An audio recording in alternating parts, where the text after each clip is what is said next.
Hello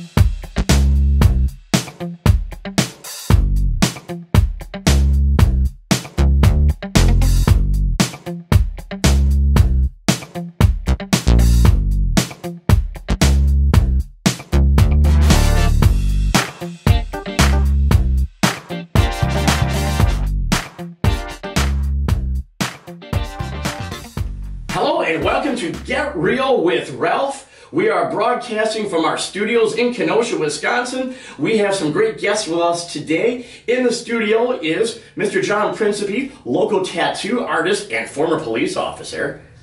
We have with us Adam Kavalauskis, who is an internet marketing specialist. He talks every week about how to rank #1 on Google. He develops websites and he tells people overall how to improve their business. And we have health and wellness expert from Most Performance, Dave Mariani, who I'm hoping is going to be a regular on our show. So this is Get Real with Ralph, where we tackle the issues of the day in the world, in the country, and locally in the Midwest and Southeast in Wisconsin. We have some great topics of conversation today that we're going to dive into. So let's get real. All right, first thing that I wanted to jump into, I wanted to get the serious stuff out of the way first because I like to have fun. But this is a serious subject, and the more I find out about it, the more crushing I find it to be that we have to worry about human trafficking in the United States of America, of all places. You know, this is a country where I think we pride ourselves on having the perfect balance of freedom and law and order. And I think that this is a problem that's run amok that really seems to go unaddressed on a bigger scale.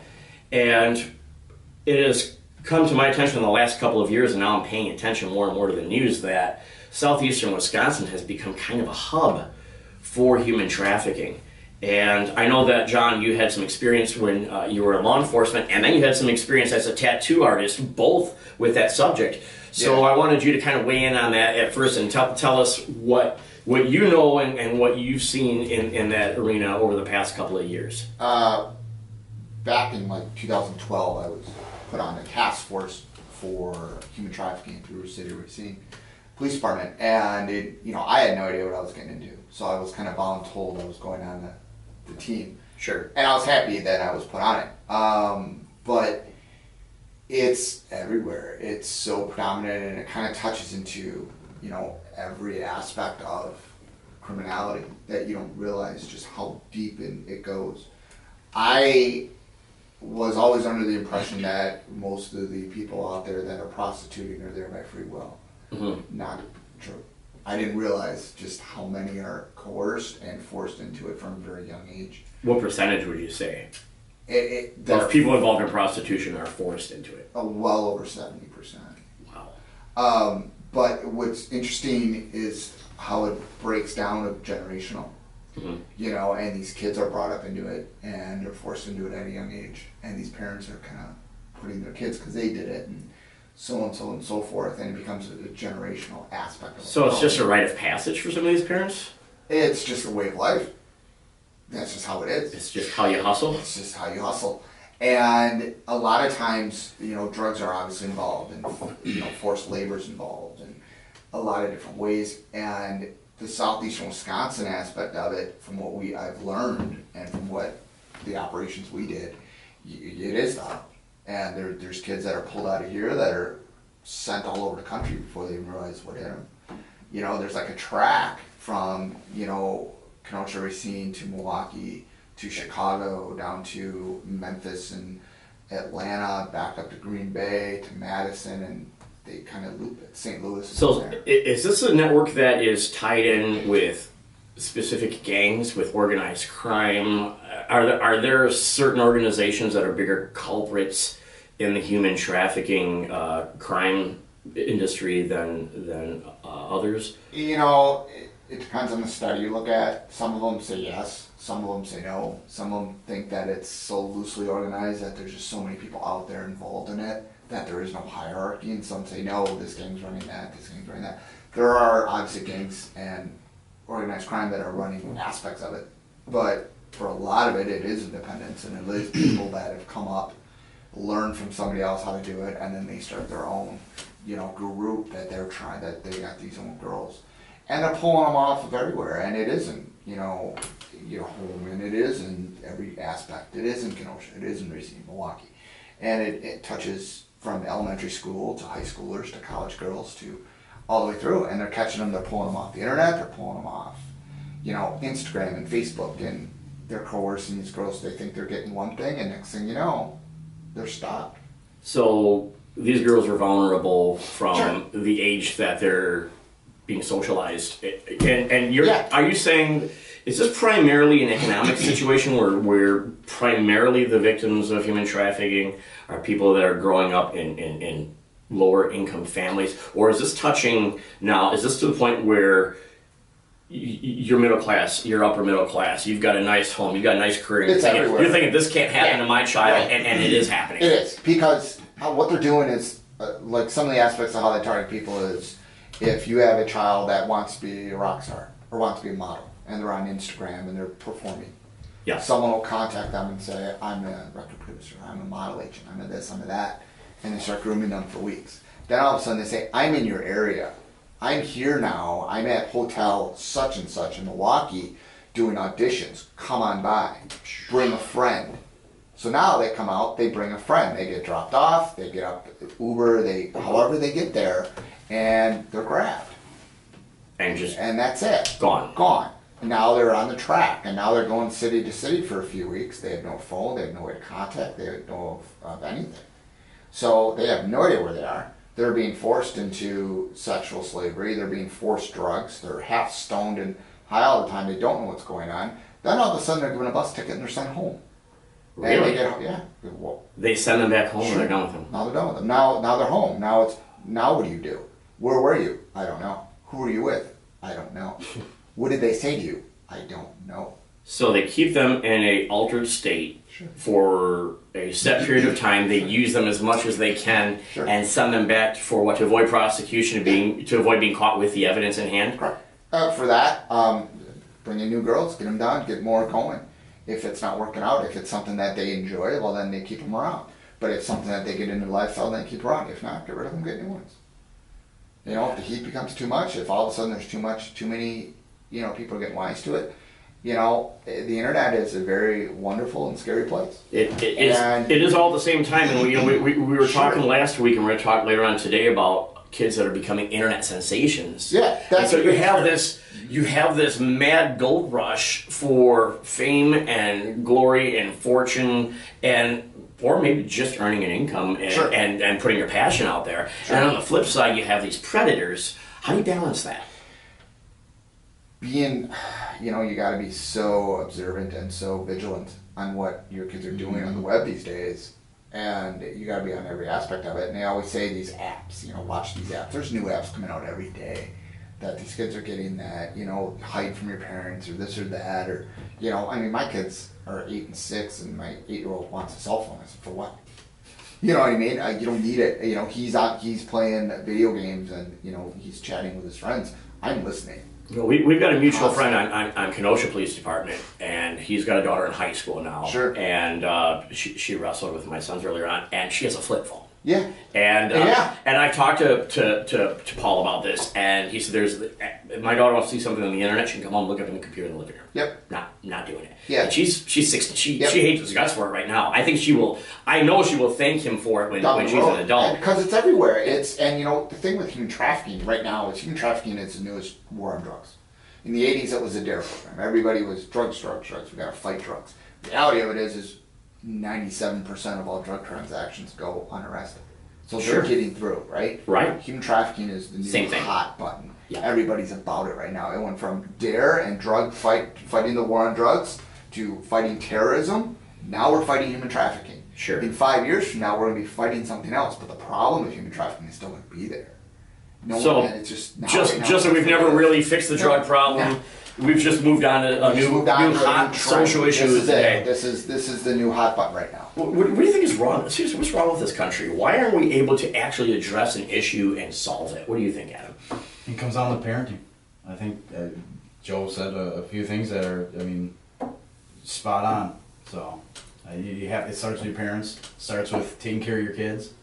making sure that you're monitoring what they have and what they're seeing, Sure. and then educating them. You know, maybe not blocking everything, but saying, hey, don't waste your time doing this. This isn't not. This is a war that I've fought personally. I have 6 kids. I have 2 now adult teens, and that's kind of an oxymoron, as you know, if you have any adult teens. But one of them was really getting into some shit that I knew was going down a bad road, and we're not on the same page. All right, I have my oldest 3 kids are from a previous marriage, and their mom has more of a laissez-faire attitude. And when I brought this up, I almost got the response like, I don't understand why this is such a big deal, and I was stunned that it wasn't taken more seriously on that end, and I had to try and figure out how to approach. Now you have 2 different parenting styles, and you have a kid you only have some of the time. It's how do you approach your child in an educational fashion, in a hey, listen, you need to understand these things, because I didn't have that ability to be like, I'm going to take everything away from you, and so that.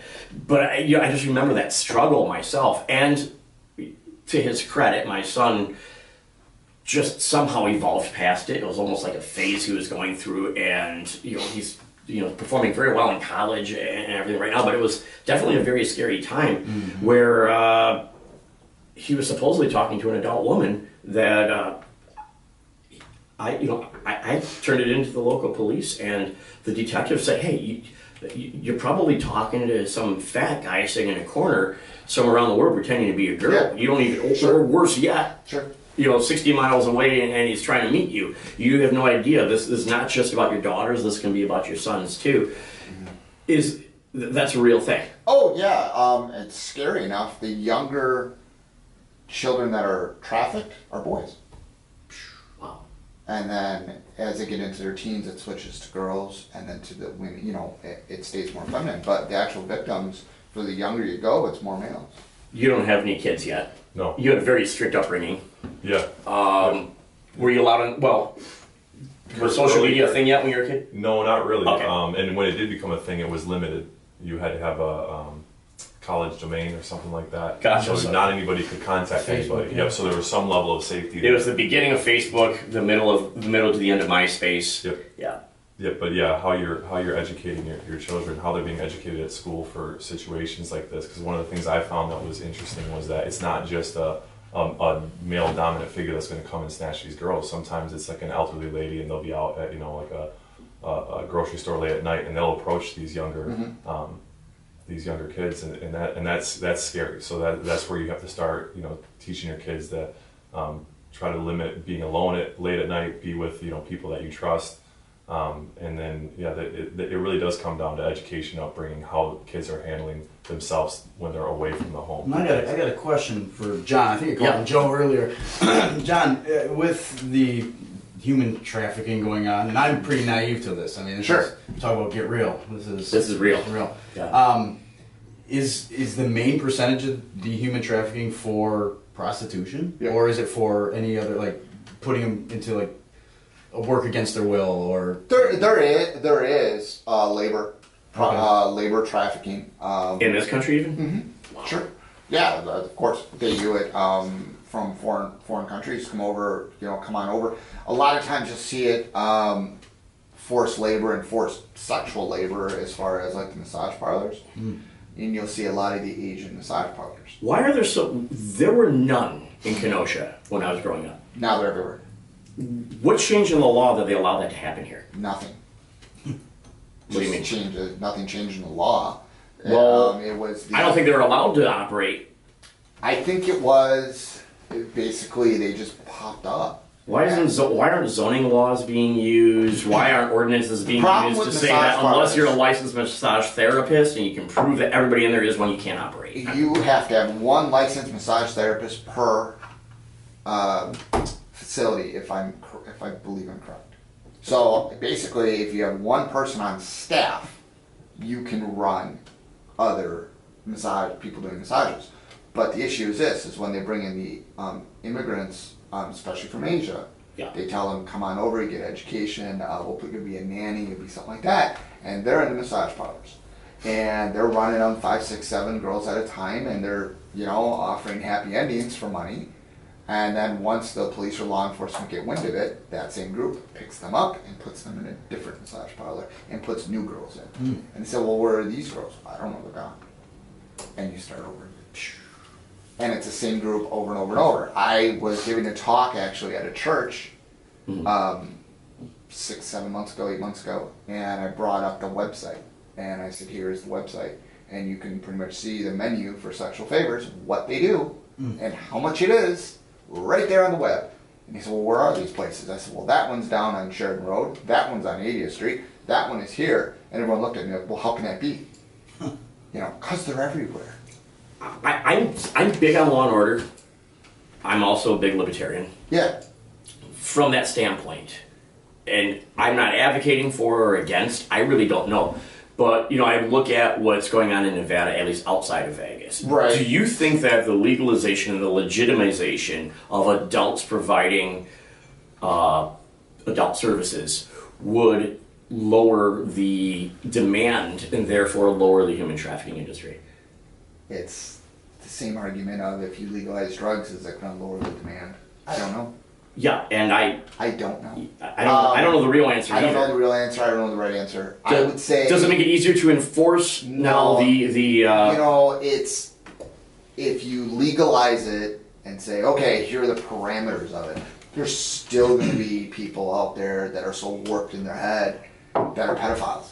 There's still going to be people out there that are going to want weird shit that is not offered, you know. And there's still going to be a demand for that, and that's where your black market's still. Yeah, I mean, I suppose. I mean, how many times have you heard about people that are people that we would know and seem like normal, contributing members to society, and they're getting caught with child pornography on their computers or dozens, if not over 100 kids locally when I was on the team, just from the areas that you just think, you know, what is going on? And these kids are either in bad situations or they're being sexually abused, or we're doing sting operations that we're bringing people down. The former mayor recently got popped. I remember. Okay, for trying to pick up an underage girl. Yeah. While he was mayor. He got popped again for trying to buy her underwear. That never existed. You know, the girl never existed. So I mean, it goes on all levels. You see the problems in the Catholic, church. Yeah. You see problems in government. We see problems in professional everywhere. Look at Congress and Senate. They have a $17 million slush fund for paying off victims. People of sexual abuse. Yeah. It's nuts. Victims or people that whistleblowers or people that had an affair with government that is supposed to be setting laws to protect people are just as bad as everybody else. And we all know that, but I mean... there's this cultural movement to emasculate the American male. Mm-hmm. And I see that going on one track. And then I see on this track the evil that's being perpetrated. Yeah. And I think to myself, the reason masculinity itself is being threatened is because there are a few... Bad players isn't a bad enough way of wording it. There are a few truly evil people in this world. Yeah. And they use masculinity as an excuse for being truly evil, and then that gives true masculinity, which is protecting our children, protecting our women. It gives true masculinity a bad name. And you see that as well? Well, when the whole Me Too movement started, I was like, what is all this? And I asked my wife, I said, what is going on? Like, is this something that is actually more predominant than I thought? She looked at me like I was an idiot. She's like, yeah, there's sexual harassment everywhere. It's going on all the time. Really? Yeah. I guess I never noticed. I fired a guy from my shop for sexual harassment. I mean, and I don't tolerate it, and I don't deal with that. I think about the off-color jokes in the comments that I used to hear when I was younger that was acceptable in society that isn't acceptable now. Yeah. Things that might have even come out of my own mouth when I was in my 20s that would never come out of my mouth now because I'm aware. And having kids makes you aware. Having daughters makes you aware. Yeah. And having society evolve and bring this awareness makes you more aware. And I think that's all good stuff. And I think also in the same flip side to that, like we do with pretty much everything else, is a lot of things get taken to an extreme. Sure. Now when you're talking about a 70-year-old song that's baby, it's cold outside and people are getting insulted. Yeah. You know, Rudolph the Red-Nosed Reindeer now is a bad song. Frosty's next. Frosty, Yeah. all that, and you're like, are you serious? Like, it gets to a point where now you're missing the point. Yeah. And you're so extreme that people are not listening anymore. And the problem now gets... And I truly believe that. I truly believe that the over-sensationalism of minor offenses is hurting the cause of bringing actual eyes and ears and attention to the real problems. Right. You know, I think that real victims of sexual abuse, real victims of real sexual harassment, I don't just mean an off-color joke. No, yeah. Real victims of rape are being done an incredible disservice by this movement crying, and I do think they're crying wolf. It's crying wolf. And, you know, I mean, that fable's been around since our grandparents, you know, for generations. It's a book that got read to us, and yet we're not heeding that warning. Yeah. And I think it hurts because we have real girls being hurt every single day. Yeah. And how do we focus the attention on that? Because the minute you accuse a Duke lacrosse player or a judicial nominee or a student athlete, this whole Title IX thing where they're kicking boys out of college because the next morning the girl changed her mind and decided that it wasn't consensual and there was no hearing, no nothing. Every person who becomes a victim of the overreach is now tone deaf to real crimes. It's being vigilant, and then there's being hyper-vigilant. And hyper-vigilant is the problem we're having. And you're a thought criminal. We did it with terrorism. If you remember, anybody with any skin tone that was darker, like me or darker, in the airport, it was guaranteed, well, I got to come in extra 50 minutes early because I know I'm getting pulled out of line. You know, which is fine. Hey, my father-in-law got treated that way a couple of times. You know, and us. You know, the funny thing is, weird episode where all three of us are from Italian families. Yeah. You know, Italians and Arabs don't look that different from one another. No. And so now it's like, wait a minute. So you're singling out my father-in-law? Why? Because his skin's dark and he's got a pointy nose Absolutely. and that's what they're doing. he's got a beard. Like, okay. Yeah. You know, as long as the plane doesn't go down, I'm cool with it. I'll take the extra time, do your thing. We're saving lives, but it becomes hypervigilant where every aspect of everything, you know, see something, say something, and get that. Yeah. But there comes a point where you're like, okay, let's not get nuts. You know, and the same thing with these things with the songs and all that. Yeah. We have a problem with 7-year-old song. You're telling me the whole 1990s gangster rap thing is cool? Absolutely. That's what kills me about that is pop culture sensationalizes this. Yeah. But when it's done that way, it's art. But now we're looking at art from 40 years ago and saying that. You know, I was thinking about this. One of my favorite movies, and it's Christmas. It's a Wonderful Life, right? Jimmy Stewart would be barbecued in this day and age for the girl running in the bushes and him making fun of the situation, you know, while she's hiding naked in the bushes. Could you imagine replace Jimmy Stewart with fill in the blank of a local celebrity today? Matt Lauer. Sure. You know, he's got no problems. Yeah, he has real problems. But fill in the blank with somebody today who does that. Yeah. And it was supposed to be a comedy bit. Yeah. But is that movie not? You know, I keep thinking, It's a Wonderful Life on the chopping block? Give it 10 minutes. Is A Christmas Story on the chopping block? If Frosty was on the chopping block, I think anything's going to be... Everything's fair game. Yeah. Now I read this morning they want to change Santa Claus to a woman. Because Santa Claus should be non-binary gender, non-gender, whatever. If I went out there and said I identified as a 6'7" black man and that's what I want to be, people would tell me that I had a mental illness. The problem is 50% of the people would say, okay, that's what you are. That's how crazy it's gotten. Yeah. An elephant or a mouse looks in the mirror and thinks he's an elephant, and suddenly we have to placate that and say, yes, you're an elephant, let's move out of your way. And again, here we go back to people that are actually being bullied, people that are actually being mistreated, are being overlooked because you're desensitizing people to the issue. Right. I want to direct this back to the human trafficking because it's such a serious issue, and we'll get to the cultural issues. It's been in the news again. This Centoya Brown, do you know who she is? Yeah. She was 16 years old. She was apparently an endangered runaway / a human trafficking victim. While she was going through all that, she got picked up by a Jon, a 40-some-year-old real estate agent who decided that it was going to be cool to pick up a 16-year-old prostitute, and she killed him. and she was 16 at the time. She got sentenced to life imprisonment without parole. Now, there was a recent Supreme Court ruling a couple years later that said that you can't give a juvenile life without possibility of parole, period, end of story.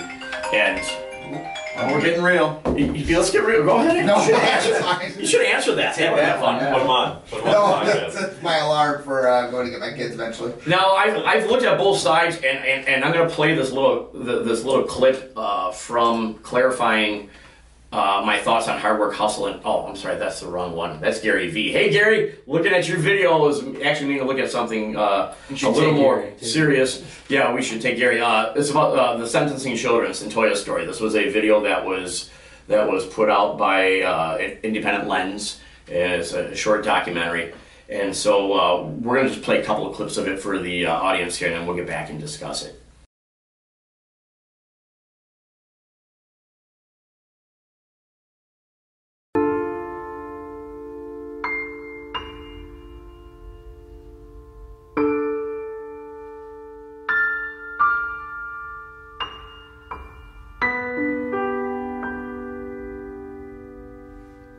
Okay.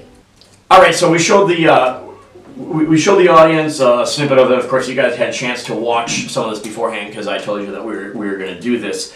And this is the side that Independent Lens took on it. Of course, there's another side to the story too. There's a Newsweek magazine article that explains some of the facts, and you and I brought this up before the session today, that the guy she shot was sleeping while he shot. Yeah.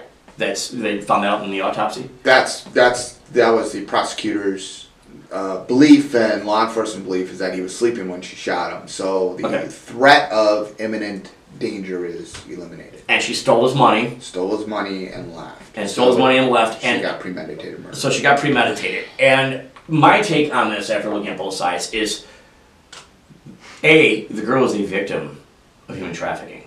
Mm-hmm. Okay? B, she's also a murderer. Mm-hmm. All right? Those two, one bad behavior doesn't justify the other bad behavior. 3, the guy who picked her up is a pedophile who committed a felony right before he died. Right.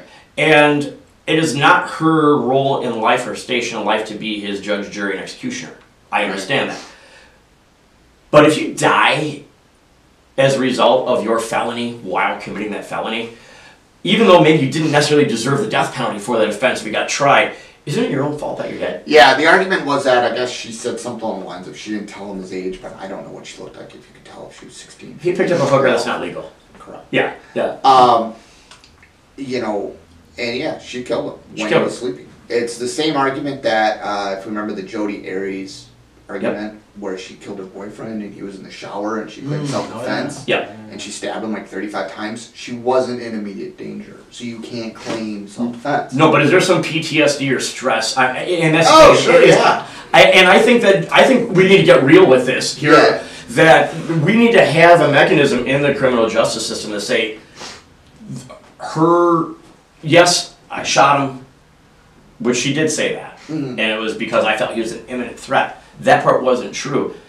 What about when you're just consistently and constantly the victim of abuse and you see an opportunity to break that cycle? Because that's really what it was. And they say all the time. She wouldn't dare shoot him when he wasn't sleeping because she was scared of him. Right. And I do believe that there was a certain level of fear involved there. And then she shot him and she's like, well, I'm screwed anyway. I just shot this guy. I might as well take the money and run. I don't see this as a first-degree premeditated murder.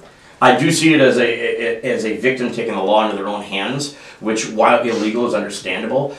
And I see somebody who probably should have got a couple of years of some very intensive therapy, maybe a little bit of punishment, and reevaluated. I don't know. And I don't know. I mean, I don't know either. Because you have the inconsistency of sentencing too.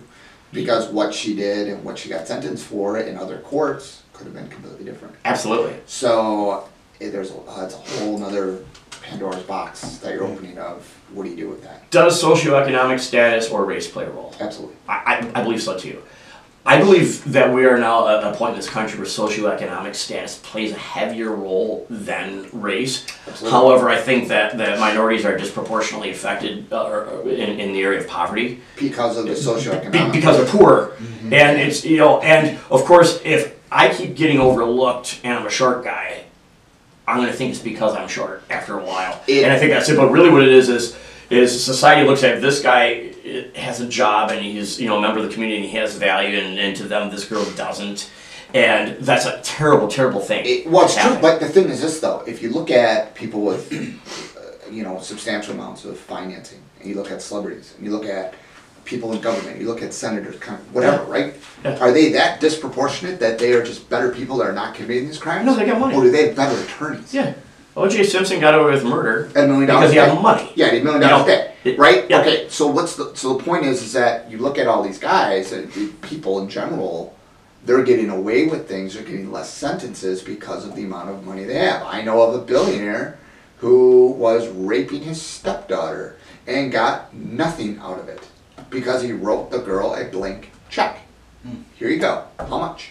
Write it zeros. I don't care. He got away with it. It's disgusting. Okay? And that was it. That was the end of the case. That's the world we're in today. Well, you have this whole Epstein phenomenon where this guy is flying. Island, this guy is flying America's influential people to foreign countries where they basically get their pick as if they're at a you know, I can't even. Yep.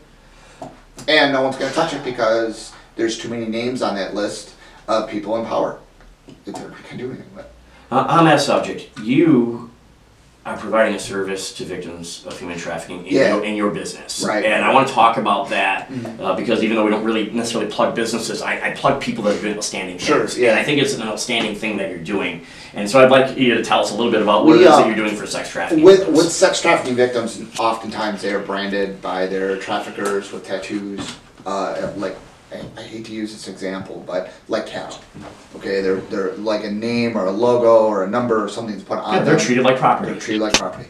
So when they get out of the industry, they have this forever scar on them that is showing them, you know, every day they get up and there it is. It reminds them of what they're doing, what they did. So, and what they went through. So we offer a service of free cover-ups for any victims of human trafficking. So they can come in, we will cover up their tattoo with whatever they want. No charge, no publicity, no photos, no nothing. They come in, they do it at their schedule, it gets done and they leave, and that's it. And that's how we do that. So and now we actually hooked up with a guy up in Green Bay who's a doctor who is offering free laser removal, which is pretty cool. Is that something you do anonymously then? Or do they have to give you information? They fill out a waiver. You know, everyone else would, but if you put their waiver down next to yours, I couldn't tell you what you had done and what they had done. Oh, okay. So it is anonymous in a sense. Okay. So, but like I said, there's no publicity behind it or no photos of, hey, before and after. We don't advertise any of it. So I don't even give the names of, or like the numbers we do. Of course. I think at this point, especially for me, again, getting real here, I think just the fact of the awareness of it's going on here, it's going on in our backyard, it's going on in our front. It's something I'm going to keep talking about here because it's people need to be aware. Yeah. Some good things have happened over the last year. Internet classified site Backpage got shut down, and the operators were hauled off in handcuffs. Yep. They're facing very big charges. They played this whole game of we're just providing a platform and we can't help what content people put on it, and it's a line of bullshit. Craigslist shut down their personal services. Craigslist shut theirs down. You know, there was a time a few years back when you could just find that type of disgustingness everywhere and anywhere, and it's getting. I see that's getting shut down. But I did some research, and there are new sites that have popped up. Oh, there every day something pops up. And what I wonder is why isn't there an internet task force that goes and just blocks those IP addresses from? Because there is, but they're so overworked. Yeah, you're talking hundreds of thousands of sites popping up every day across the world. Right, but the ones I think if you just go and Google something and something shows up in Google results, those are very limited. And if they would attack those first and shut them down, then you're... It's the same argument with the drug dealers. You take one drug dealer off the street and two more pop in. Oh yeah, I understand that. It's the dark web. But Google is... and if people know how to manipulate and use the dark web, they're going to find what they want. Right. But your average, everyday person who's Googling shit. Right. And then and I think people go down the rabbit hole sometimes that way. Yeah. And if you can at least get that low-hanging fruit and pick it off on a daily basis, which they should be able to do, I don't understand why they don't. I think then it goes into the privacy. Are you about to blow up? It goes into the privacy aspect of how much of your rights you want to give away, of how much are you searching, and how much are you now my internet searches are automatically being scanned. I'm not talking about your already search. No, I'm not talking about your right. Yeah. But I'm not talking about your searches. Prosecution-wise. I'm talking about you look up the keywords you know people most often use. Oh, and see the websites that pop up. And block those IP addresses every day, so that, because it takes Google, there's an algorithm, you're a Google expert, and so this is a nice segue that I didn't even mean to do. Oh, there you go. But you're an expert in search engine optimization and ranking on Google and all of that, and you have to try hard to rank on Google. Oh, yeah. You have to know what you're doing, your content has to be good. And although there's sites popping up everywhere, the ones that are talented enough to rank on Google are probably few and far between. And so why wouldn't the government take the ones that are ranking on Google and just shut those addresses down, block those IP signals, and say, this is human trafficking, this is prostitution, boom. It's shut down. When you hit it, so sorry, your signal's been intercepted by the FBI. And that might people go, oh shit, I'm not looking that up anymore. It could be a deterrent. Yeah, there's so many viruses and things are out there that spam bots and things that already do that to scare you a little bit. Yeah. And they do that to make you click or make you call. I mean, sure, we can go into malware and spamware all the time. But I don't know much about this particular topic. But with that being said, I'm sure they're doing something to that extent, except they're now popping up on new IP addresses, or they're masking their IP address, so now it's showing up in Turkey versus here. Sure. So I'm sure there's some sort of force going on to where they're taking that down, but it's, like you said, it's popping up elsewhere. I'm gonna, you know what? I think I'm gonna do like a segment, or I'm gonna actually do internet searches on these and find out what pops up here, and just show people exactly what happens. I used to do that with Backpage. I used to go places like when I'd give talks on it, I would show, look, this is how easy it is. There it is. And then you take the phone number they provide and you run a search on that phone number and you'd see every ad that they would list on Backpage and where all the locations were, and you could literally track where these people were going and where they were bringing these girls. They were in Green Bay this day, Madison this day, Milwaukee this day, Chicago that day, and you'd be able to see, and you could see the pattern of exactly where and when they'd be. That's how we used to do I mean, really, it boils down to, in my mind, again, this is blowing it up in my mind here, but it just comes down to the demand. How do we stop people from thinking or wanting these type of things? You can't. It's unreal. You can't. You can't control people's thoughts. All you can do is catch people when their thoughts turn into action. That's the $1 million question. Yeah. And I mean, there's been so much science fiction on that, like those movies about, hey, they know you're going to commit a crime and they arrest you. Minority Report. Yeah, Minority Report. And it's an interesting thought process. Yeah. Obviously, it couldn't ever be done in the real world, or we would be in a very Orwellian society. Yeah. And the rest of us who try to live life by a decent moral code now are suddenly paying the price. So there's that as well. Yeah. Yeah. All right, we're going to switch gears, and we are going to talk local sports figures. And in the news lately has been a local, when I say local, Wisconsin area, southeastern Wisconsin, wrestler turned MMA fighter, Ben Askren. And Ben was a Bellator welterweight champion, and then he moved on to ONE, where he was a champion, and then he announced his retirement. And after he announced his retirement, with the prodding of some big people like Joe Rogan putting him on his show, he finally got the opportunity to go to the big dance and got signed by the UFC. And he was supposed to be fighting Robbie Lawler. And I guess that fight got postponed because Robbie's hurt, I guess, or something like that. Yeah, he blew out his ACL last year, so he's still, I think, recovered from that, from what I've heard. But I think, have you watched some of Ben's stuff? Mm-hmm. Very interesting guy. I liken him to the good guy back in the old WWF days, because you had the good guy and you always had the bad guy. And he's clean cut. He keeps the swearing to a reasonable level. Where he's not saying fuck every other word, but he'll throw it in there. He's really good at trash talk. Mm-hmm. So good at trash talk that he basically said, Dana White gave him the big middle finger for how long, because he didn't like him because he trash talked him instead of realizing he could have made a lot of money on him. Apparently, he's finally gotten over that with his very thin skin. But I really like what this guy's doing social media-wise. I like what he's doing to promote himself. I like him personally. He runs wrestling camps and has a wrestling club that's too far away for our market here, but my kids have been to his camps. Him and his brother do a great job.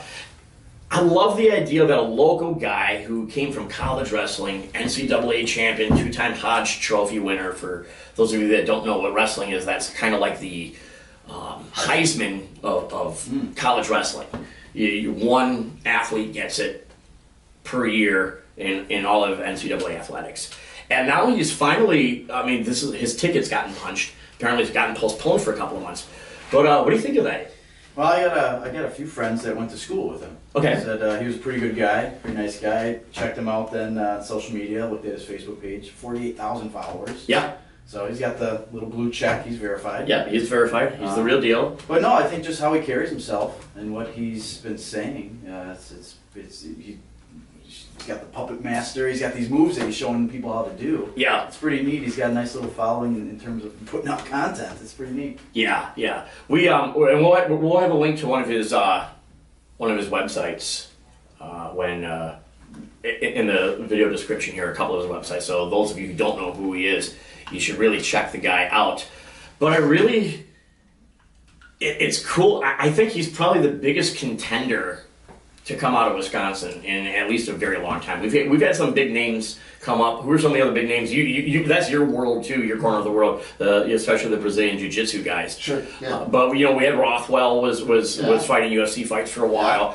Yeah. We've had a couple back of in February. James Bachnovic, he's working his way back in.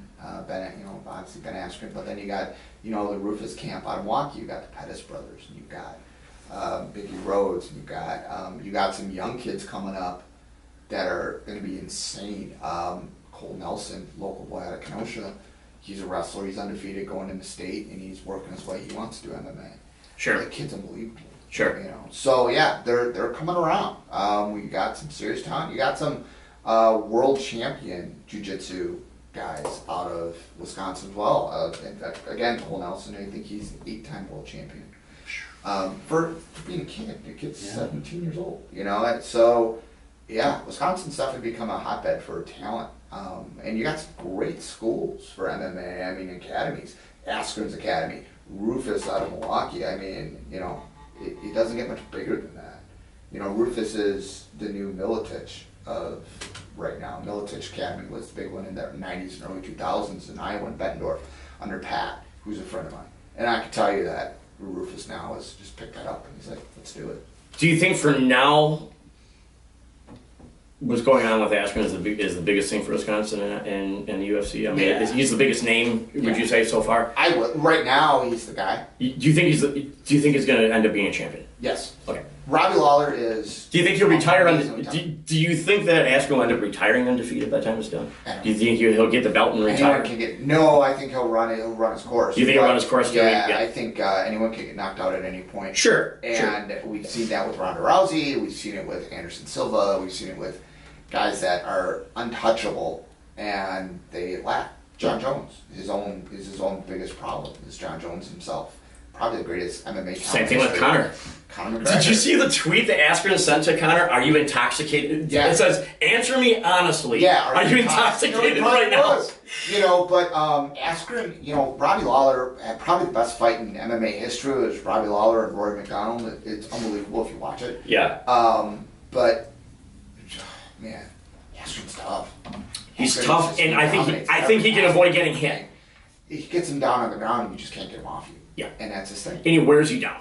And that was the criticism of his style, was that he's wrestling heavy, he's not striking heavy. Yeah, and it's not as exciting. Well, it's boring to watch if you don't know anything about a real fight. If you've never been in a fight in your life, it might be boring because the old John Wayne, two guys squaring off, that's crap. That's the argument when Gracie's came about, and when Hoist got in there in UFC 1 and 2 and just dominated everybody by grabbing him, taking him to the ground, choking him out. Well, it's boring to watch. He didn't punch anybody. No, he's putting people unconscious. Right. And you don't see what he's doing, but Askren's the same type of way. He gets on top of you, gets you on the ground. You can't move, and you get the shit beat out of you. Yeah, and he's just going to keep going until you can't breathe. Mm-hmm. And I remember his last Bellator fight. He was fighting this guy from Russia. I can't remember the guy's name. And all the hype was that he was going to finally lose. and he just manhandled this guy and manhandled him and manhandled him. In the very end, he's hitting him, and he's not full out drilling him because the guy is gassed. Yeah. And he's like, boom, boom, boom, and he looked at the ref. And he's like, boom, boom, boom. And he looked at the ref again, and you can see him like, hey, are you gonna stop this fight? How many times do I have to keep hitting this mofo? He's just hitting the guy till the ref finally stopped it. And you could tell he almost didn't want to do it because he knew that at that point it was like... Khabib is the same way. Khabib, I can't pronounce his last name, the Russian that just kicked the shit out of McGregor.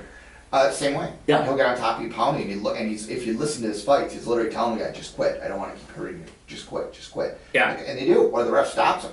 Khabib's the exact same way.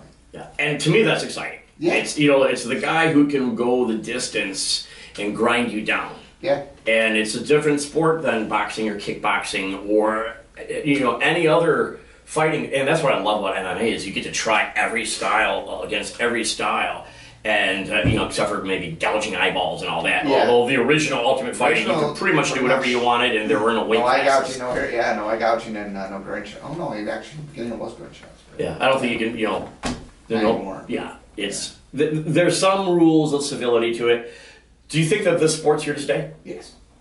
Do you think it's going to become more democratized, or do you think that how long do you think that the UFC, as it stands, where one person gets to decide a league? I mean, it would be like me owning the NFL and deciding I don't want you to play for the Green Bay Packers. You're not going to be in my league. How long do you think that will continue? I think UFC made a huge mistake with sponsorship with Reebok because these guys are not getting the money they did. I've spoken to fighters in the UFC, and the guys that are making 10, 20, 30 grand a fight in sponsorship money are all making $2,500.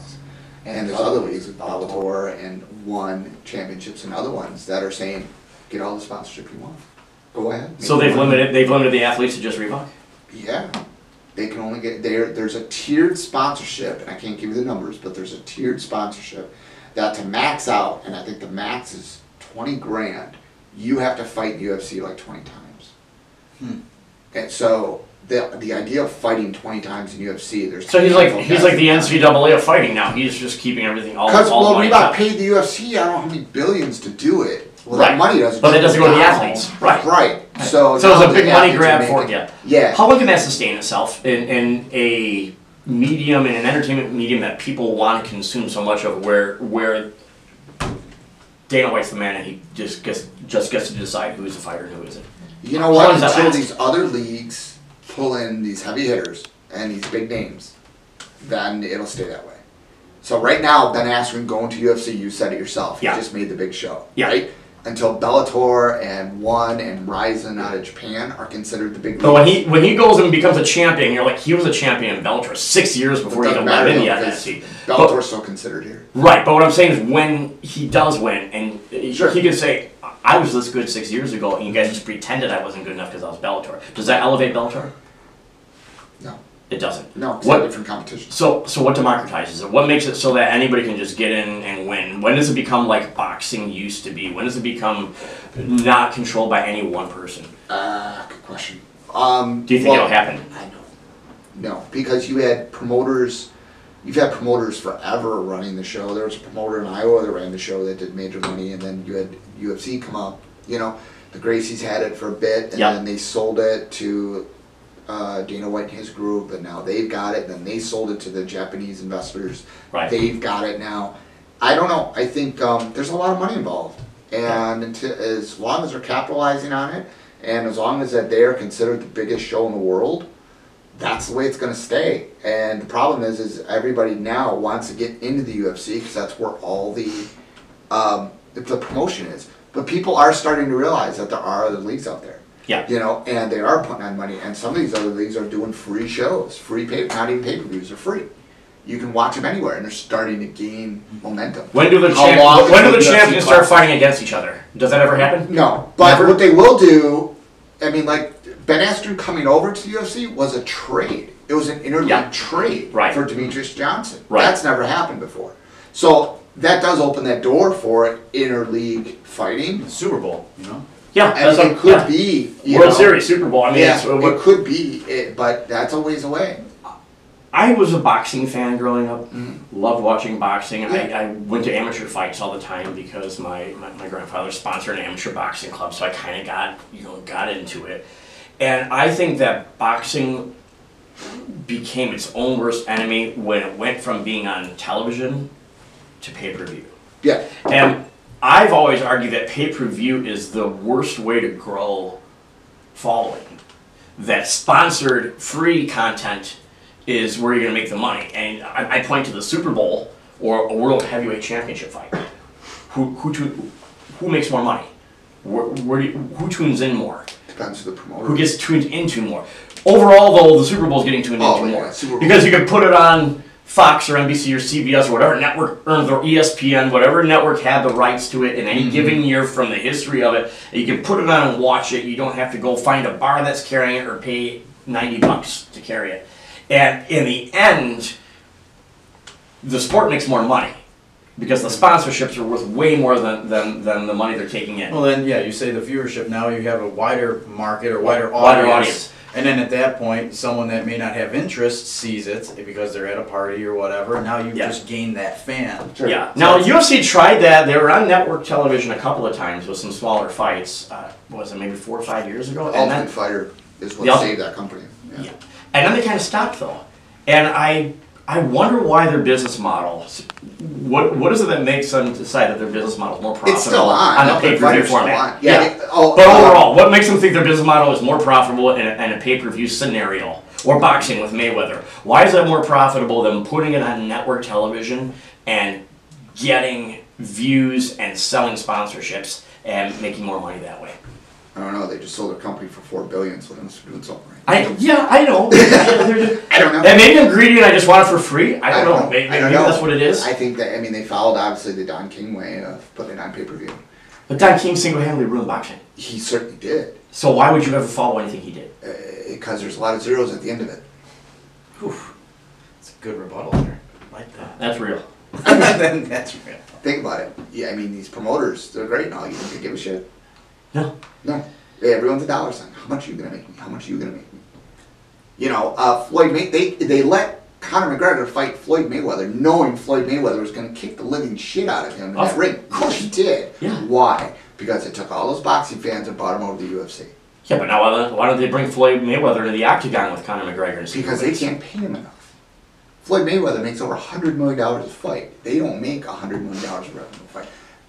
And the reason for that is because nobody owns boxing. Because Floyd Mayweather promotes himself. Not only that, nobody owns boxing. Correct. All right. They're fighting for belts that are basically worthless. Right. But nobody owns the sport. Correct. I think it is getting to the point where it's holding Ultimate Fighting, MMA, UFC, whatever you want to call it. All right. The sport is being held back at this point because it's owned by one person. Correct. Well, it's a monopoly. It's the How do you blow that? How do you blow that up? They try with the different leagues.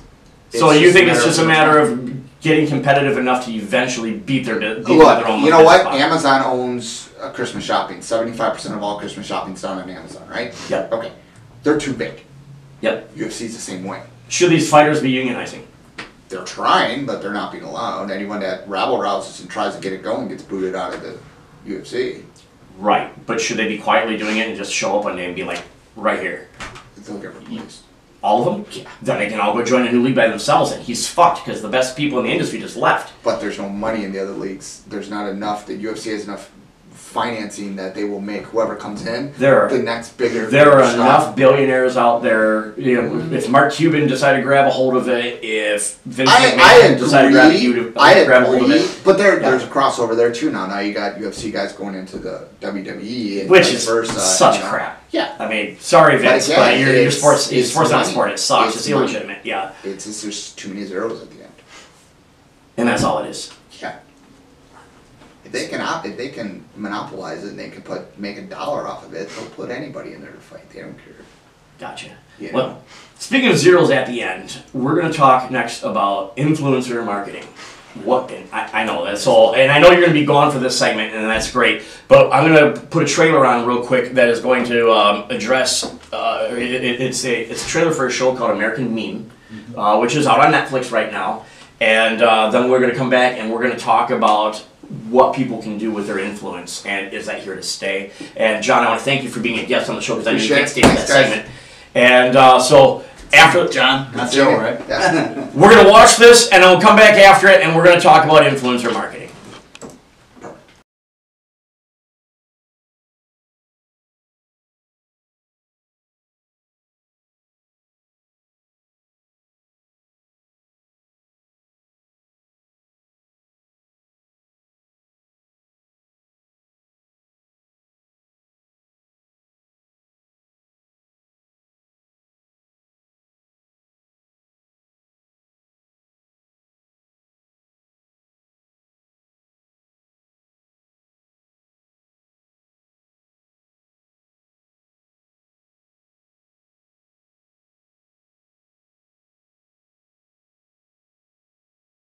Well, we're back. One guest short. John had to duck out and get his kids. That's as real as it gets, guys. But we got a chance to watch the trailer for the documentary, which started airing on Netflix earlier this year, American Meme. I actually watched it for the first time a couple of nights ago, and I thought this is some very interesting content. And the best part about it is that it really kind of takes us from the original influencers, what I'd say, the original modern influencers, Paris Hilton, the Kardashians, people that were influencers before social media really made them influencers, and kind of carries them into the modern day influencer where anybody can be one. And I thought that was interesting to watch. It was interesting to watch how these people have decided to live their lives for doing this, and as a result, they have no lives anymore. It's the same thing that all celebrities face, where suddenly you live your life with cameras in your face everywhere you go. And it's a double-edged sword, because you put yourself out there over and over and over again, somebody's going to like you. I mean, obviously, I must subscribe to that theory, or I wouldn't be doing Get Real, I wouldn't be doing Rolling with Ralphie, I wouldn't be doing restaurant reviews on video. So obviously I believe in the power of using video, and more importantly, I believe in the power of giving good creative content, because I'm a real estate agent, but if you'll notice, we don't talk about real estate here, really. I mean, we will, but we're going to talk about on a global level. When I say global, I don't mean the whole world, but on a level of the real estate industry as a whole. I don't want to sit here and plug my real estate business, because what I want is to entertain and inform people. And then, by the way, I sell real estate for a living. If you think I'm an expert on this stuff, I'm not. You should see what I am an expert on. And I think that earning credibility that way is a great thing to do. And so for me, if this show doesn't blow up into 300,000 subscriptions or 1 million subscriptions, and I'm not getting 1 million views every episode, it doesn't matter, because what matters to me is reaching out to my local community and influencing my local community. And so you have these, and if it blows up beyond that, believe me, I'm gonna be happy. Right. But I'm happy with the fact that I'm putting out good content for people that already know and like me right now, and just growing that organically and seeing what happens. And a lot of that came from just meeting different people, getting introduced to different ideas, and I realized I've been asleep for a long time. But not only have I been asleep for a long time, I think that most adults my age and older have been asleep. I talked to a woman who was on the Hollywood scene for years. In fact, she's going to be a guest on my show next week, and I'm not ready to unveil that yet. But she's been in major Hollywood productions. She's been involved in Broadway theater. She's been involved in experimental theater in Chicago. She's been an indie filmmaker. And this entire thing that's happened has kind of happened without her even noticing. When I started explaining to her that this is the most YouTube, social media is the most democratized venue for entertainment that there's ever been. You can be a musician, you can be an actor, you can be a filmmaker, you can be a documentarian, you can just be some silly bastard who people like, and put that out there. And if people like your content, you're going to make a living. And if people don't, you're not. But there's not a producer standing in the way. There's not a production company. There's no blacklist on YouTube.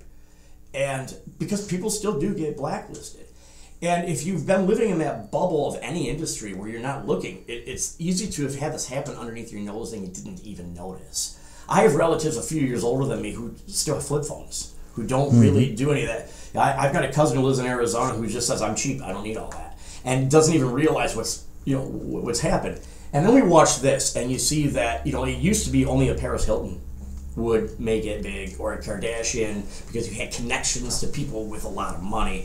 But now they're collaborating with simple, ordinary guys, like that guy we saw on there who goes by the name of the Fat Jew. I feel like dirty just saying that out loud, like I'm being an anti-Semite, but that's what he calls himself. And he's funny, he's ridiculous. And, they're doing this collaboration videos and selling products together, and there was a time when that wouldn't happen. She would have looked down her nose at somebody like that. So you're an internet marketing expert. You've become, just by virtue of osmosis, a social media expert by managing the physical training of and being a friend and mentor to Tristan Jass. Where do you think this is going? Is this here to stay, this influencer marketing, and how far can this go, and how micro can it get, and how macro can it get? Who wants to go first? I'll go first. Go. Yeah, I think it's going to continue to grow, and it's going to get exponentially bigger as we go on. What you see like more of a authenticity with the influencers. We mentioned the Paris Hiltons and the Kardashians, but from everything I've seen with them, I don't feel like I connect, and I don't know how many people connect with that. I wouldn't call it plastic world, but it's a different world they live in. Sure. Whereas your influencers are real people, and the engagement's there too. So you'll see with Tristan, he'll be responding in the comments to people, just anybody. Somebody says something funny, he'll respond. Right. He'll respond to messages, direct messages. I don't know how much the Kardashians and the Hiltons are doing that. I don't know how much they're engaging, but that's been one of the things I've seen, is that they talk about the engagement. We go to places, we go to charity events and stuff like that. People talk about how open and real Tristan is. He's not a kid who's let the fame kind of get to his head, and he's only doing what he wants to do. He still takes time out of his day to connect with. Well, he was throwing some money around. Yeah, yeah. Well, in Walmart. Well, gotta be careful with that. Yeah. Because that could be dangerous. But yeah. He does everything. Everything he does has a positive underlying tone, and people connect with it. People are starting to connect with it, and it's getting that consumer to connect with whatever product's being pushed by whatever influencer is huge, because they get more of almost like an honest review. We talked about the first time we talked about the kid who's making $22 million reviewing toys. But there's a level of realness that people want. They'd rather get a real reaction from a real boy opening it up. And exactly. You can't fake that. No, you can't. Yeah. And you can pay them. You can persuade them with money to say certain things. But when it comes down to it, if you have a faulty product, that influencer isn't going to put their reputation on the line to say this is a great product if they know truly it's faulty. That you're getting more of that honesty, which is huge. I can say on a micro of a micro level that I started doing these 262 Eats videos, and just in Kenosha right now, where I'm doing restaurant reviews, and someone said, "So, what do you fancy yourself some sort of critic?" I said, "No, actually, I'm not a critic. I'm a reviewer, because if I don't have something good to say about a place, I'm just going to skip it." Yep. But I've been to a couple of places where I'm like, I couldn't, in all honesty, go and bring my crew out there and talk about how great the food is here, because it just isn't. And I know that it's your reputation. It's then. my brand now. It's my reputation. Right. I go out to eat in town and people bring it up already, and I've only done 10 episodes and I'm only 6 months in, and I plan on doing it for a long time because I enjoy the hell out of it. But I think that people do see that, like, here's a real guy from my town talking about something that's micro, that's working. But 5,000 to 10,000 people every single week on Facebook watching these when they come out, when we stream them live. You do a lot of internet marketing, and I know that one of your big things was helping people rank on Google organically. And now you're seeing this trend is changing. The earth's moving probably under your feet as we speak. That video content is becoming the new everything. How are you adjusting in your business to that? Because I imagine orthodoxy is changing daily, and that's hard even for people that are in the tech industry to grasp. Yeah, I mean, really, it stems back to, people want to be on Google. Everybody's asking their phone, okay, where do I go to eat tonight? Your video starts showing up. That's great. Right. What you have to start doing, I mean, let's get back to the question here. Where is influencer marketing going? Right. First it was reality TV, and not as many people are watching TV. Now we have social media and the internet, and let's face it, those two things are growing yet. Yeah. They're still growing, so I think the influencer marketing will continue to grow. So now getting ranked on Google, specifically a website or a piece of content, you have to consider, and this is just my opinion, but I really think Google is taking more weight into user-verified traffic. Yes. So when someone logs into Facebook, goes onto YouTube, goes onto Instagram, and they click that link and it goes to a website or it goes to your YouTube video, wherever that link goes, if that is user-verified traffic, someone's actually logged into maybe even multiple platforms, now you're getting more weight on that video, on that piece of content that you put out, and of course Google sees everything, so they're going to, in my opinion, weight that a little higher, so now you have the opportunity to have your video in front instead of somebody else's video or in front of somebody else's website even. So in terms of evolving with that, we just stress, get on social media. If you're a business or an individual or a brand of any sort, you have to be on social media. It's where the conversations are happening. I can't believe how camera shy people are still. Oh, yeah. The guests that I'm having next week's like, oh, the lighting has to be perfect and my makeup has to be just right. I'm like, you don't get it. This is not that. People don't even want necessarily for your makeup to be perfect. Come in with a backwards baseball cap on and just talk about your life, and people will respond way more kindly than the audiences you're used to that are the Hollywood audiences who want to put everybody down. Yeah, and really to talk to that, when you set something up like this with, the Get Real. Yeah. Like our sound, by the way, you're going to notice we have sound now. Our sound sucked for the first half of this, and I did a lot of swearing and kicking and screaming when we were watching that video, and then we had I kicked the table over, we had to put it back up. I'm kidding. But I think people want that authenticity. Well, and they want to see, again, this is my opinion just from being in the marketplace a little bit, what they want to see is the behind the scenes too. Sure. They get that shot of, your crew filming, or how did they do this, or, geez, look at how it's evolved. How did they make that, something change in the room? Yeah. I tried, this is another fail this week. I put this green screen up. I thought it was going to be smooth, instead we got light shining through it. And we got GoPros falling. Make sure you get that GoPro falling in the footage here. This is Ray here. Hey, say hi, Ray. Yeah. Ray and Joel, they're helping. Microphones falling off. Microphones are falling off. Sound is sucking here and there because we don't have a Hollywood production company behind us. We have now it's just on me because it's all about me, right? My big ego got in the way there for a second, but hey, when you got short legs, you have to have a big ego.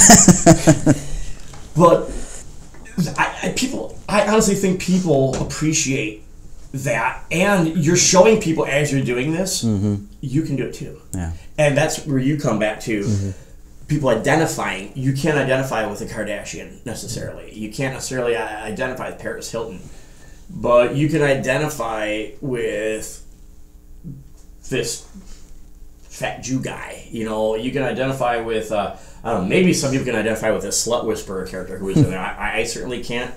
I can't believe that guy got famous. But if guys go watch the documentary. I mean, there's this part in there, and we just saw the trailer where the guy really gets real, and he's like almost bawling on the screen about how I just want a real life and a real relationship, and people just expect me to be this character. And that's a note that I have.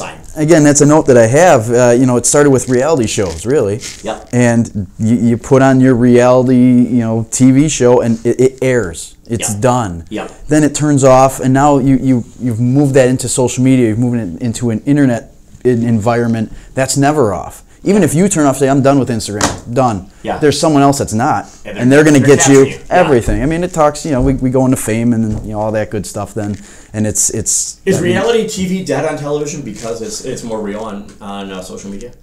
I couldn't tell you. I don't watch TV too much. I think all of TV is dying, Sure. And then shifting over to YouTube. 10 years ago, we were talking about Dog the Bounty Hunter. We were talking about Duck Dynasty, right? We were talking about who else was real? Right? The Osbournes, behind the scenes. We had Keeping Up with the Kardashians. We're not talking about those things anymore. And I don't feel, and maybe it's because I'm watching less and less television, but I don't feel like they've been replaced with new television content. I feel like they've been replaced with internet. I think the environment and where that stuff is being viewed now, people want to see that, and again, there is demand for those reality shows. So if you can feed your demand 24/7 versus waiting for that show or DVRing it or Netflixing, I mean, you can now see that anytime you want on the internet through YouTube, through any social media network. So I wonder, like, Man Cow, big on the radio. Last year, the radio station that he was on got sold to a Christian rock station off the air. And I'm thinking, this guy's going to resurface with a podcast or a YouTube show or something. He hasn't.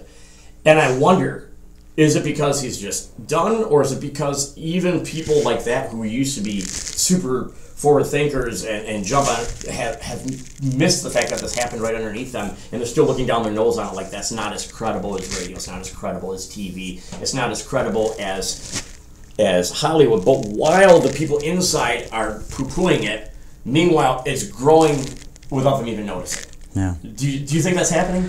Yeah, I don't know. I don't know. In terms of the Man Cow thing, I'm not sure.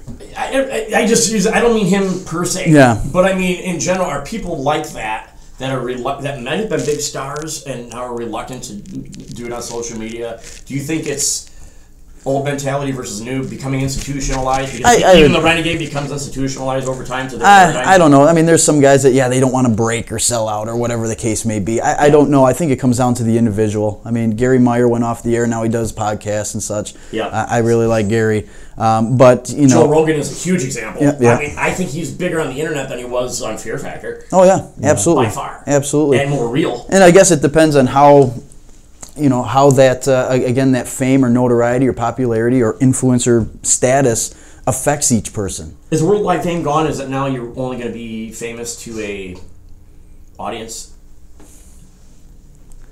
I wouldn't say worldwide fame's gone, no. Do you think that it's going to be diminished? When there were 3 networks and you were famous to everybody. And now, I'm going to use Tristan as an example. He's famous, but he's only famous to people who are in that arena. And I think it's more tailored now. I like you say, with the specific audience. We get to pick our heroes based on what our interests are, and I don't think that was the case. So there's some really good things about that, but I think notoriety has definitely changed. Yeah, you can get famous for some really weird stuff nowadays. Oh yeah. One thing with content, and if you're going to be doing some vlogs or videos. You mentioned the gal that might be coming in next week. It needs everything perfect. Yeah. Whether it's the way that it's filmed or it's the content you're putting out. Yeah. The number one roadblock we see with a lot of people is, well, people aren't going to like it. Nobody's going to care about this. And it's amazing what people actually care about or actually have interest in or just want to see more of.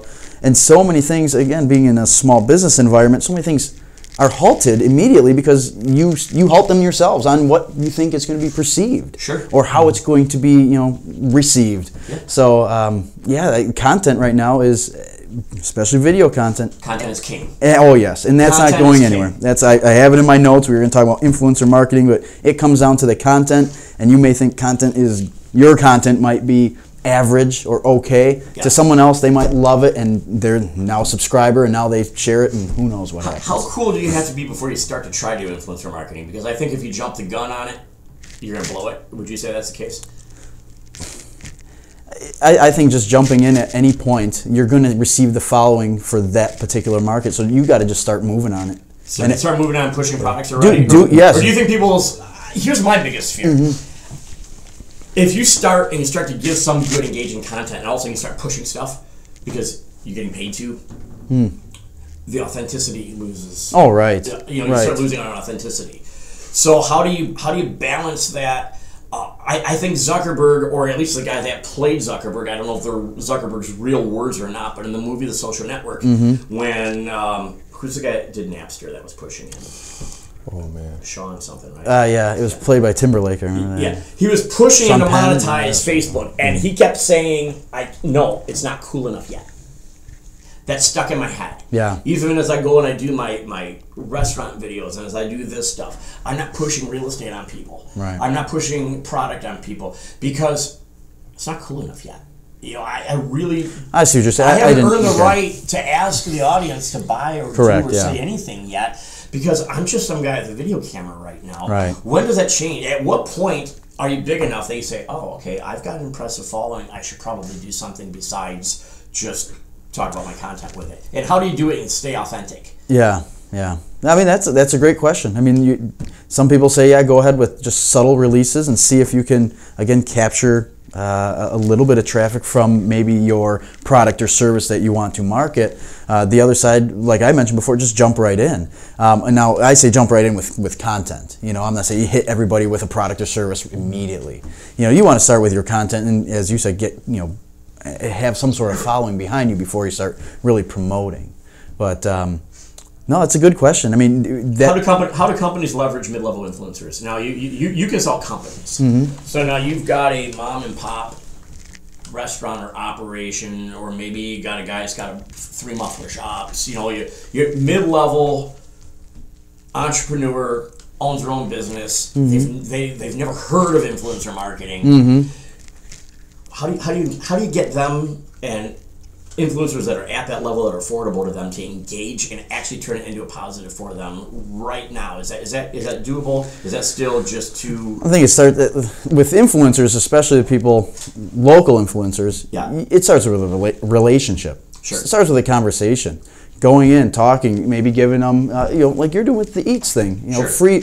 Free marketing. You know, hey, I'm doing this for me. I want to get better at this video shoot, but guess what? You know, I want to get out there and I'm going to show people about your restaurant. In the meantime, let me use you as your guinea pig, right. and the flip side is that you get some additional exposure about a place that I actually like, and that's really where I've been going with it now. So I think on a business standpoint, it starts with that relationship. You have to talk to someone. You have to get that conversation going, and at least strike it up. Even if it's just a, hey, we're out here. We'd like to talk with you. About what? Come on in, we'll talk. Yeah. I mean, just get something going. So I think that's the first step. Beyond that, that's anything. Anytime you have a relationship, you can do anything then. Yeah. Now it's just about negotiation. Yeah. So. We talked about the serious subject of trafficking earlier. And then we talked about your kids on the internet. And now we're talking about influencer marketing and kids becoming millionaires because they're putting themselves out there. And I think as a parent talking to other parents, I can say that if you have a kid with a talent and you're worried about all that, I can understand you being scared to death to let your kid do that.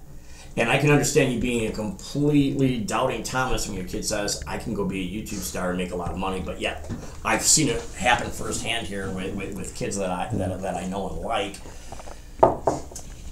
How does a parent manage a kid's social media, I don't want to call it career, but how does a parent walk that line when you have a kid and you know your kid has a talent? And everybody thinks their kid has a talent, don't get me wrong. Hopefully. If you don't think your kid has a talent, you're probably a shitty parent. But now you have a kid that you know really has some magic sauce. And you want to introduce them to the world, but you don't want the world to swallow your kid up and spit them out, and you don't want them to end up on drugs, and you don't want to end up getting kidnapped in traffic. How do you... I know you don't have kids yet, right. But have you given that thought? I mean, is that something you think about because you're managing young athletes? All the time? And you're going to see the increase in social media managers or coaches, and I know that it's already become a thing for e-gamers, the kids that play video games and are trying to make it big. They're starting to hire coaches and advisors and mentors to kind of bring them through the process, because it is scary at first for anybody to start social media at any age, to put anything on the internet. There is an initial fear, but I think it's more of a fear of something that's different and you're not used to it. Once you get used to it, you can get into a good groove. But as far as a young kid, I've talked to some of my younger athletes and said, hey, have you considered starting a YouTube? Oh, I want to start a YouTube, but my mom or my dad doesn't want me to start a YouTube. Sure. So there's educating the parents on it. Educating the parents. It's like courses. Anyway. We talk about education, needing to be reformed a little bit, but it goes back to that. Are we going to start putting social media classes into, elementary schools, junior high schools, and stuff like that? I think we really should. I think we should be teaching kids from early on do's and don'ts for your safety, and it's kind of like when you become a real estate agent or an insurance agent or maybe even a doctor. Your beginning classes are all about the dangers of the job and the things that can cause damage to people's lives, the things that can cause, in real estate, the things that you can lose your license for, the things that will get you sent to jail. And it's like, let's talk about all this first. Then we can talk about tactics and strategies. And institutionalizing the process to a point, educating on the process, I think is a good place to go. And you're right, the schools aren't doing nearly enough on it. I was looking for interns from the high schools. Do you realize out of the 3 public high schools, only one of them has a video program? Yeah. Only Indian Trail has a working with video class, a TV class, or whatever you want to call it. Well, hell, in the 1980s, when I went to Bradford High School, I took TV 1 and TV 2. It was super beta and VHS editing, and it was very primitive. But we had a studio, we had a control room, we made content back then. Mm-hmm. And you have kids not having access to making content in a safe setting like that yet. And I think that it needs, I think that that's, if there was an initiative that I was going to get on education-wise and raise money for, it would be like getting kids to understand how to do that, how to market yourself as an individual, how to showcase a talent that you have, because everybody has one. Mm-hmm. I think that's a valuable skill for kids that are interested in it. Now, some people are never going to be interested in that. But let's face it, if you want to be a star, you don't have to wait for your shit to come in anymore.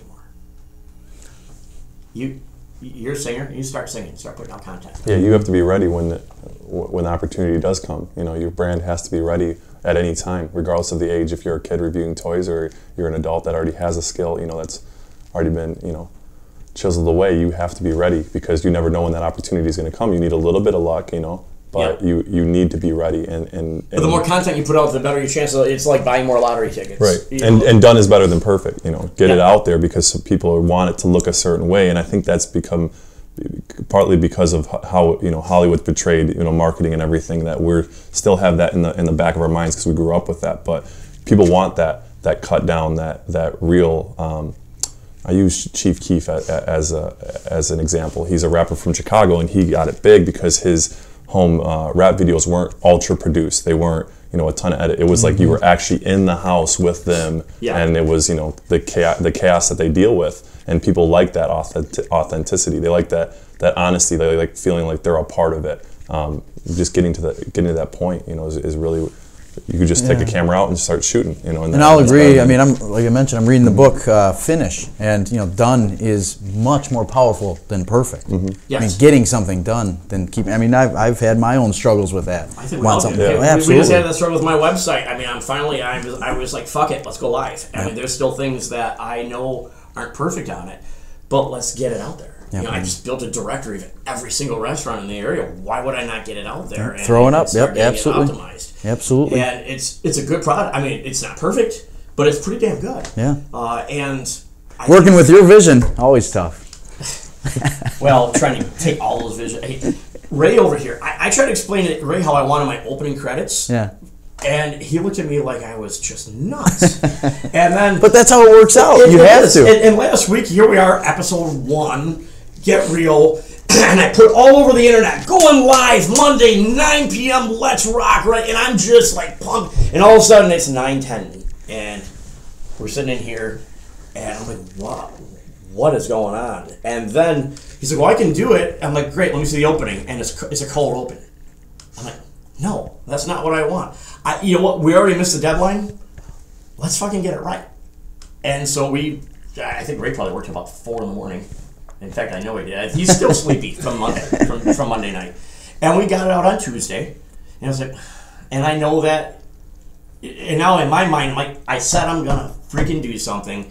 To me, that's a lot. When you say something, you're going to do something and make something happen, you got to. And that's the part that my partner Ben said to me is, so what? So all 10 people that give a shit notice you're late. Yeah. He goes, the other billions of people in the world will never even know that happened when you just keep putting content out there. I'm like, wow, you're right. It's like a fresh Hey, Benny. How you doing, Benny? Ben, shout out to Ben. I'll tell you what, that guy, Ben Gentile, putting up with my shit every week. Here I am, doing all this creative content. He said, what are you going to sell some houses again? That's what I asked, too. You know, and when you have time, and it's a huge, comprehensive strategy that unless you get your arms around it and just start doing it, it's never going to, you know, I've been dreaming about it for 5 years and not doing it. And finally I said, the hell with it, I'm going to put my balls on the line because I believe in this. Yep. And I know that there's going to be some short-term pain with that, because I'm not optimizing my time for right now money. I'm optimizing my time for long-term content that I have a passion for. And you make a good point. You know, you get some content out, whether it's perfect or not, no big deal, but it's out and it hits your small following right now. Right. Well, it will get better then, Yeah. and then your following, of course, should increase. Sure. And now you're not making the mistakes that you made earlier. Right. To a large following. You screw up with 10 people, 20 people, 100 people, 2,000 people. Now, now you got 100,000 and you've done it 100,000 times. Right. Big deal. And even if it does screw up, you just get on the horse again. And if anybody thinks that that's not true, go look up episode 1, Wine Library, and watch Gary Vaynerchuk with a little webcam talking, and I mean, very low budget, very low tech, and then go watch last week's Ask Gary V. Oh, right. And compare the two and go, wow. Now, don't get me wrong, that I knew I couldn't start out that primitive because the technology is better. There's no excuse for it now. So I'm like, all right, I can't, but I'm okay with it being the first episode of Get Real with Ralph. And today's day, episode 1, and now we're episode 2, and hopefully we're a little better, minus the really complete jacked up sound for the first 20 minutes. And it's just getting better at this. And now I feel like, have you ever seen The Secret? Mm-mm. Have you ever read Think and Grow Rich? No. We're going to come back and talk about those for real. Because I think they're two of the most important pieces of literature ever written for somebody who wants to make it in the world. And it's a great way to end this. If you have not read either of those books, if you've not seen the movie The Secret, you can find it for free on the internet. But it talks about thoughts for things, and you are what you think about. And all of these things that I've learned in my whole life, I felt like one day I woke up and was like, everything I've done has been practiced for this. And here we are. And as soon as you realize it and that light bulb goes off, you feel this intense desire to share it with other people because it'll help them. And here's what you get me, go share it. Hey, I got a great idea. What do you want? What are you selling me? That's what you get right away. That's what everybody's trained for. What's your angle? That's what everybody's trained for. Right. Someone said to me the other day, Ralph, you can sell ice to Eskimos, and I was insulted. And I said, you don't understand. I wouldn't fucking do that. And so I talked with Pat, who is my guest, who is a writer. I said, I want to start working on a book. And I'm going to call the book Never Sell Ice to Eskimos, an ethical guide to sales success. If somebody steals the idea, it's documented, it's here first. So I already started my notes and my first revision of it. I already know that's what it is. But it's that's where the world is going, is people don't want to be sold to. Oh, absolutely. They're okay with being influenced. Right. But don't you dare just rope somebody in and try and like hook them in and they'd even rather be told on what to do. Hey, here's the price, this is what you get. Oh, okay, boom, done. Yeah. They'd rather be told, and if you're selling them, they sense that. Yeah. Oh, God. I had a salesperson come in here and try and sell me on some print that he was doing, and when he walked out, I made a video about every mistake that he made trying to sell me. And I got that going out there because I do sales training. But that's the thing about influencer marketing. That's the thing about producing content and what people don't get is whatever it is you do, you just do that. But you let people get a sneak peek into your world because people are genuinely interested in how the other half lives. Yep. And with that, we're all out of time. Come back tomorrow and watch Rolling with Ralphie. Come back Wednesday, watch 262 Eats. Please make sure that you come to our YouTube channel if you're watching this embedded and subscribe. Hit the little bell so you get all the new ones when they come out. And come back next week when we do episode 3 of Get Real with Ralph. I hope you're enjoying the show as much as I'm enjoying making it. I think my guests are enjoying it. Had some fun. And we're going to have a lot more fun as we go along. And that's it for Get Real with Ralph this week.